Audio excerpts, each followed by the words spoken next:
नमस्कार दोस्तों, मेरा नाम है राहुल कुमार महतो और आप लोग को मेरे चैनल में स्वागत है। तो आज हम लोग जानेंगे कि एफडी क्या होता है, ये कितने प्रकार के होते हैं और किसके नाम पर एफडी करानी चाहिए और कितने साल की करानी चाहिए।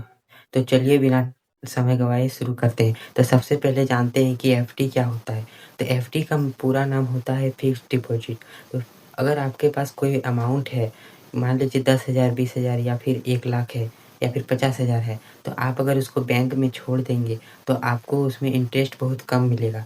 और यही अगर आप उसको एफडी करते हैं या फिर इन्वेस्टमेंट करते हैं तो आपको इंटरेस्ट ज़्यादा मिलेगा। अब हम लोग जानेंगे एफडी कितने प्रकार के होते हैं। तो एफडी 3 प्रकार के होते हैं। पहला आता है आपका शॉर्ट टर्म एफडी, दूसरा आता है मीडियम टर्म एफडी, तीसरा आता है लॉन्ग टर्म एफडी।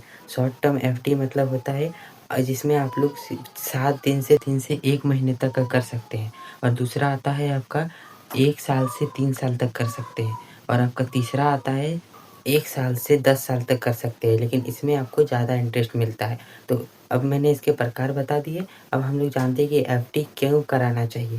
तो देखिए दोस्तों, एफडी कराने का जो मेन मकसद होता है कि अगर हमें भविष्य में कोई भी पैसे की ज़्यादा ज़रूरत तो हम उसे निकाल सकते हैं, जिससे हमें तकलीफ़ ना हो, कहीं पैसे माँगने की ज़रूरत ना हो।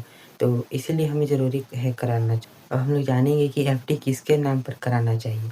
तो दोस्तों, तो इसके लिए 3 कैटेगरी आते हैं। पहला आता है जनरल कैटेगरी, दूसरा आता है सीनियर सिटीज़न कैटेगरी और तीसरा आता है सुपर सीनियर सिटीज़न कैटेगरी। तो जनरल कैटेगरी में आता है दोस्तों जो 18 साल से हैं और 60 साल के बीच में है, तो उनके जनरल कैटेगरी में आते हैं। और सीनियर सिटीज़न आते हैं जो 60 साल के हैं।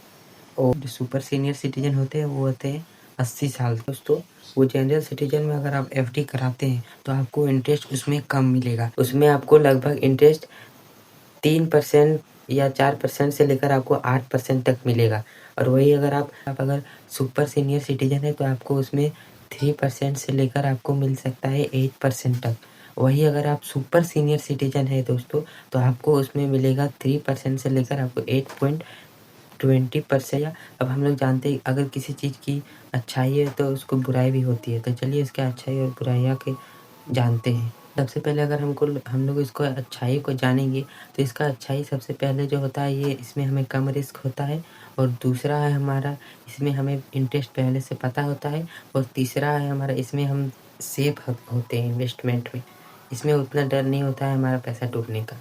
ठीक है दोस्तों, तो अब हम लोग इसके खामियाँ को देखते हैं, इसमें बुराइयाँ क्या-क्या हैं। सबसे पहले दोस्तों आपको इसमें आपका लो रिटर्न मिलता है, मतलब रिटर्न थोड़ा कम होता है लेकिन आपका सेफ होता है दोस्तों। उसके बाद दोस्तों आता है आपका सेकंड ईयरली विथड्रॉल इन पेनल्टी। मतलब दोस्तों अगर आप एफडी बीच में तोड़ दिए तो उसमें आपको पेनल्टी बैंक लगाएगा, जिसमें आपको इंटरेस्ट कम मिलेगा आपके एफडी में, अगर आपने बीच में तोड़ा तो।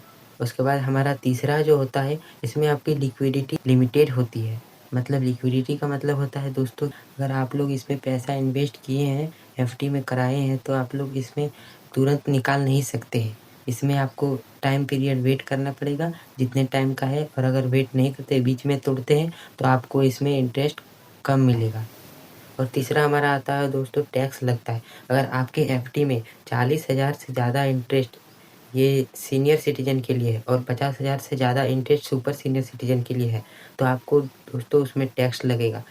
बैंक टीडीएस काटता है।